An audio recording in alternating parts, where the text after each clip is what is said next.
বন্ধুরা দেখুন, মেলার তৃতীয় পার্ট নিয়ে আসলাম। বাচ্চা থেকে বুড়ো সকল বয়সী মানুষের এখানে আনাগোনা আছে। সবই আপনারা দেখতে পাচ্ছেন। ওই বিভিন্ন রেস্টুরেন্ট দিয়ে দিয়েছে। মেলার রেস্টুরেন্টের একটা কথা বলি, মেলার খাবারে অনেক ঝামেলা। মেলার খাবারে অনেক ঝামেলা বলতে যেমন এই দেখুন, এই যে ফলের রস বা জুস জাতীয় বা ট্যাং জাতীয় বিক্রি করছে। দেখলে মনে হবে এর উপরে স্বাদ নেই, একটা খেলে কলিজা ঠান্ডা। অথচ একটা খেলে কলিজা ঠান্ডা, যে একটা খেলে কলিজা ঠান্ডা কি একটা খেলে ফুলবাস, সেটা খাওয়ার পরেই জানা যায়। তারপর মেলায় যে হোটেলগুলো থাকে এগুলো হচ্ছে অত্যন্ত, মানে এখানে কোনো স্বাদের কিছু নেই। এ দেখুন আপনার দিদি ভাই আছে, সে কেনাকাটার তালে আছে এবং আমিও তার সাথে সহযোগিতা করছি, পাশাপাশি আপনাদের জন্য ভিডিও তৈরি করছি। এই দেখুন বাম সাইডে হচ্ছে বিভিন্ন রকম তৈরি করে ভাজছে, বার্গার, পেঁয়াজি, তারপর হচ্ছে চিকেন ললিপপ সহ অনেক অনেক খাবার, নিত্য নতুন খাবার সব এখানে বিক্রি করছে। কিন্তু এইসব খাবারগুলো এখান থেকে খাওয়ার আগে সাবধানে খাইবেন। কারণ এই কারণে সাবধানে খাইতে বলছি, কারণ এই যে বার্গার হোক, তারপরে বিভিন্ন আইটেমের চপ হোক, দেখাচ্ছে আজকে যেগুলো বিক্রি করে না পারে সেগুলো কালকের আবার হচ্ছে বিক্রি করে। অর্থাৎ আপনি নিলে তেলে আরেকটু গরম করে দিবে অথবা তাওয়ায় আরেকটু গরম করে দিবে।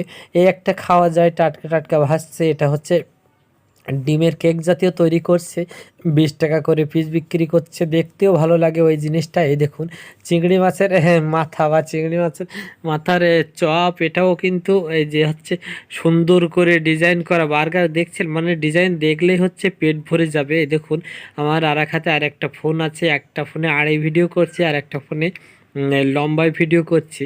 মানে সব রকম ভিডিওর দরকার আছে, তো এর জন্য 2 রকম করে করছি। মানে এগুলো দেখলেই হচ্ছে মনটা ভরে যাবে। এখানে চিকেন পকোড়া আছে, তারপর চিকেন স্টিক আছে, আরও অনেক খাবার আছে। আমি সব তো নাম জানি না, এর জন্য সঠিকভাবে বলতে পারলাম না। মানে দেখেই যেন মন ভরে যায়। তবে মেলায়, আর শুধু মধ্যমেলা বলে কথা না, যে কোনো মেলায় গেলে কিছু খাইতে ইচ্ছে হলে ডাইরেক্ট সরাসরি ভাসবে, সেখান থেকে দেখে খাওয়াই হচ্ছে বেটার। নইলে ওই ধরনের হবে। কারণ আমি একবার ঝামেলায় পড়ছিলাম। তারপরেও তার মানে কি, যে রসুনের ডিম ভাজা, অর্থাৎ ডিমের উপরে রসুন দিয়ে, মানে পুরো রসুন লাগালো, এই যেমন দেখা যাচ্ছে চিংড়ি মাছ লাগানো এভাবে।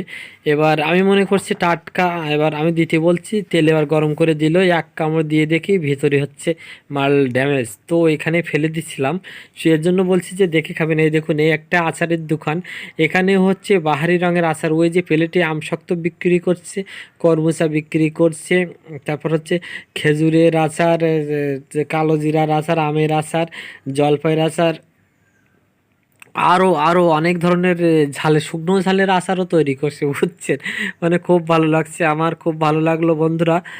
পরবর্তী পার্ট আর একটা ভিডিও দেখাবো, তো সাথে থাকার জন্য অসংখ্য ধন্যবাদ।